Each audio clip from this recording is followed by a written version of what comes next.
Oh, do you have a Band-Aid? Because I scraped my knee when I fell for you. Get it? Because pickup lines.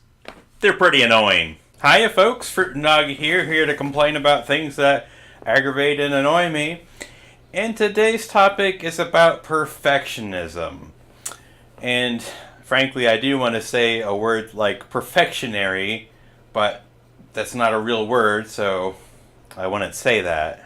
It just makes me think that there'd be another word to describe perfectionism aside from that one word itself. But anyways, there's two different components that I'm thinking about with perfectionism. The first is, as for myself, I'm a bit of a perfectionist.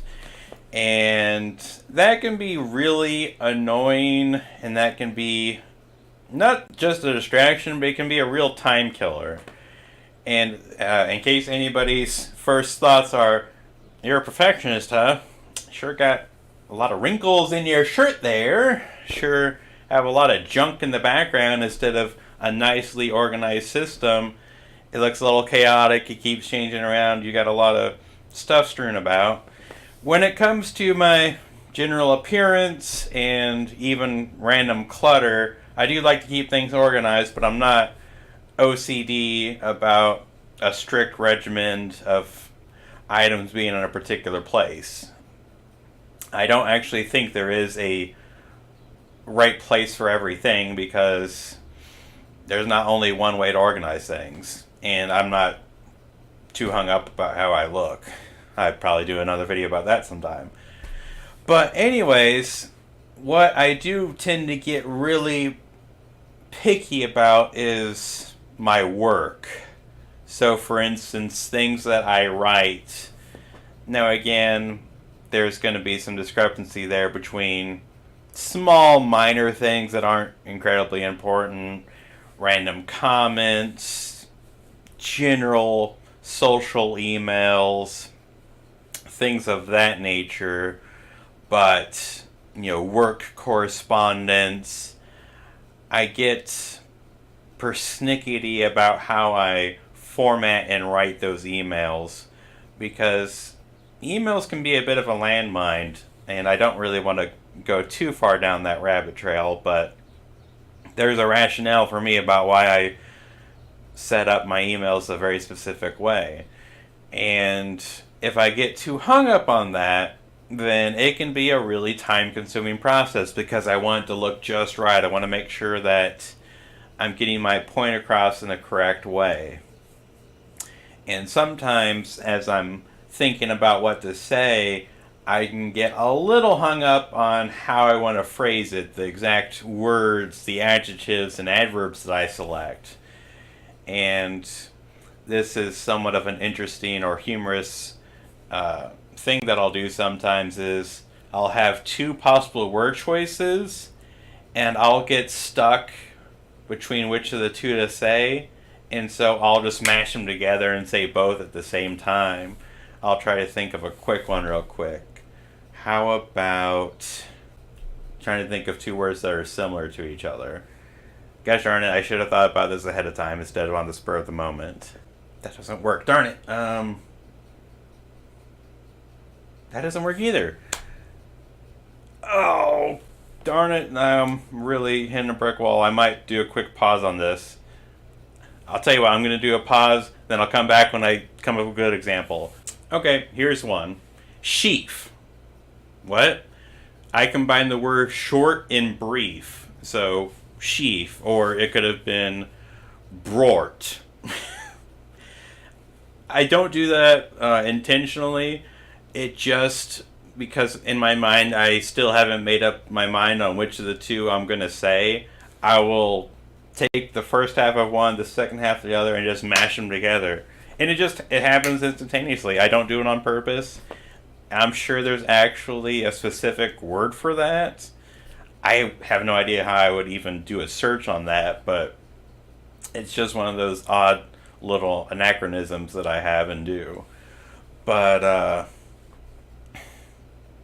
when it comes to perfectionism, that's how it pertains to me, is that anybody who has that problem, it can really drain you. It can be a real hindrance and a stumbling block as you keep sticking with the same project, sticking with the same task, because it's not quite good enough. You could do a little bit better.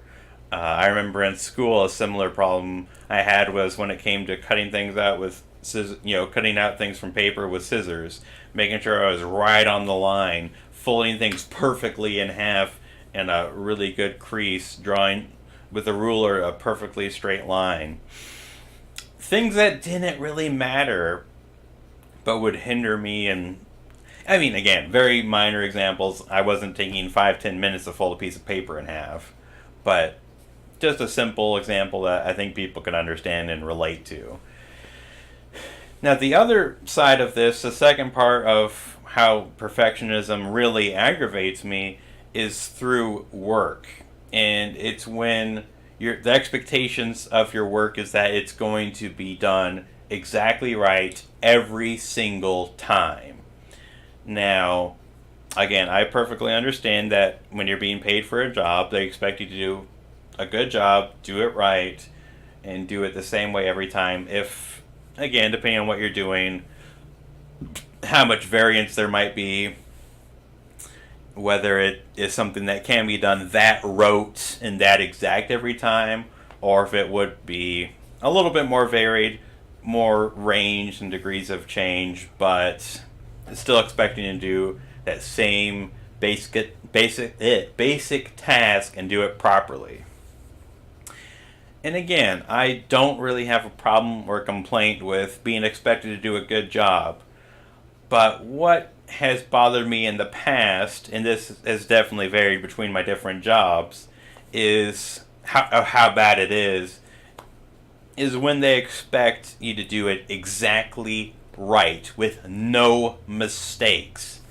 And it really bothered me when I was expected to do, I'll say, I'll give it a little bit more detail, paperwork, things that I'd have to ask, a good few hundred questions easily, good couple hundred questions, and have this in-depth conversation with people and discuss several issues and be filling all this out in time with them in person, getting all of this information, trying to compile it into a way that's readable and accessible and understandable, and take care of all these small little things, just dozens and dozens and dozens, in a fairly short period of time. Only about an hour and a half to maybe about 3 hours or so. There's, again, a little bit of variance. There were two main basic ways that this would come up. To give a bit more context, this was screenings for new patients in the mental health, and then or semi-annual updates for the treatment plans.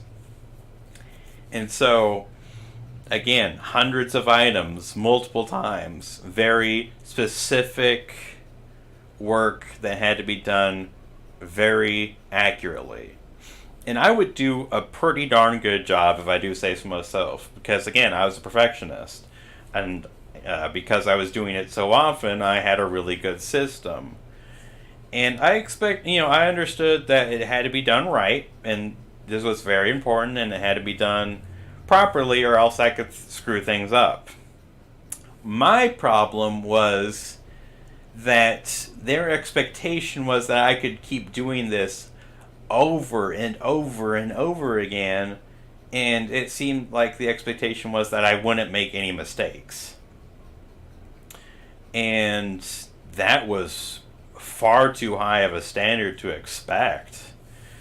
And I have to say that when it came to my direct supervisors, that I've had good experiences. Again, nothing's perfect. It's two sides to every situation. And I wouldn't go into any of those details. That's in the past. That's between me and them, and everything's in the past as far as I'm concerned. I don't need to rehash or dredge up bad memories or any issues or complaints. I'm fine with all that. But So again, I had a good working relationship with my direct supervisor. I didn't feel like they were heaving hot coals upon my head, that they were beating me down, that they were being anything other than reasonable and relatable. That they were doing their job and supporting me. And I suppose what really bothered me about it was when I would get these notifications to fix something, instead of perhaps somebody checking this and then just, hey, this is a simple fix, let's just fix it and not even contact you because it's so easy to fix. We already know what the problem is, we'll just take care of it. The problem was, if I remember right, there was a message put out where it's like, hey, this is a real issue, having people check your work and to make sure there's no mistakes, so try to avoid making them. And I know it's been a while. I'm probably misremembering details. Quoting things, maybe some slight variation, some degree of incorrectness, but with how important the task was, how easy it was to make a mistake, that I am a human being, so back off. Give me that breathing room to make mistakes that can be fixed. These are easy to fix. This isn't a permanent issue that cannot be addressed and resolved pretty darn quickly and easily. That's what really bothered me about all of it is, give me a little bit of breathing room. Let me know that I can make a mistake and we'll fix this. And again, I understand the mental health field. It's important that we take care of things and get things done properly, but when it's paperwork and it can always be remedied, back off. I don't know. And what I'm really saying is, that's a specific example, but in general, I just dislike any employer, and again, I'm probably shooting myself in the foot here putting this out here, but any employer that's going to be riding your back and is going to be that particular about the idea that it's terrible if you ever make a mistake. I think that's a standard that is unhealthy for anybody to hold themselves to. Breathe a little bit. Be realistic. Be reasonable. We're all going to screw up at some point. We're all going to make mistakes. We're human. That happens. And if you want to be the tech savvy, the technologist who loves technology, guess what? Computers make mistakes too, okay? They screw up. They have errors. They have problems. So even your fancy machines that you're in love with, again, they make mistakes too. And you don't burn them at the stake and you don't tear them apart for having those errors.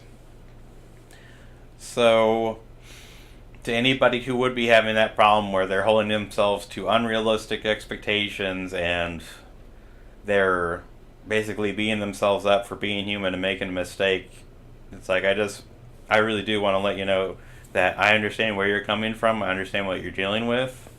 Not specifically, and again, I'm not speaking to you, the individual, just a general sense I can kind of relate to what you're probably dealing with. And all I can really say is it doesn't necessarily get better, but I would try to bear in mind this mindset that, to err is human. That you shouldn't be, again, I don't want to say anything too specific because I'm speaking generally, but just try to put things into perspective. Try to keep things in context. Is this a mistake that can be remedied? Can it be addressed and fixed? Likely, yes. And if not, what can you do about it? Is it a learning experience? Can this be applied to future situations? Can this be an example for you and others? It's like, hey guys, I made a big mistake. This is what happened. This was the results of it. And because I made this mistake, here's what I'm offering as a suggestion, as a safety guard. Can we put up a hypothetical sort of an analogy here, a safety guard, so that people don't walk off the edge of the cliff like I did again? You know, how can we prevent that from happening? I would say that honestly, mistakes, it's not always a problem. It's usually not a good thing, but really mistakes are only a problem if you allow them to be. Again, speaking generally, I really hate when I'm making general points that could be taken so wrongly in the wrong situations, but I guess that's my issue with trying to use a one-size-fits-all statements like always and generally. Oh, I don't know. I just think that mistakes don't have to be the end of the world. I mean, they shouldn't be usually. They haven't yet. But I don't know. You can learn from mistakes. I guess that's why they don't bother me so much, and why it annoys me when people treat them like they're just the worst thing ever. How dare you screw up? How dare you make a mistake? How dare you be human? That's when it really does aggravate me. It's like, I don't know. I am sort of rambling at this point. I realize that. And I suppose at this point there's not really anything for me more to say. I do apologize for the ramblingness there at the end. But I don't know. This one is almost more of a pet peeve for me when, again, I'm repeating myself here, where, when people don't let people make mistakes and be human. But anyways, folks, I hope that any of you who are having problems with this, that maybe this was helpful for you. And if you are having problems where you're in an environment that is unhealthy, where you're really taking the task every time you make even a minor mistake, that maybe it's time to move into a situation where you're not dealing with that all the time. And if that's not really possible in the short term, that you at least find somebody that you can relate to and talk with, who you can vent to a little bit, and it's like, I need to release some of this stress. That's very important. I hope that you're able to work through that and find that stress relief. But as always, folks, thank you, and have a good one. Sorry. Fruit and doggy. Gosh, folks, don't beat me up for making mistakes. I mean, you probably already have, and why am I rambling? Just stop talking. Thank you. Fruit and doggy.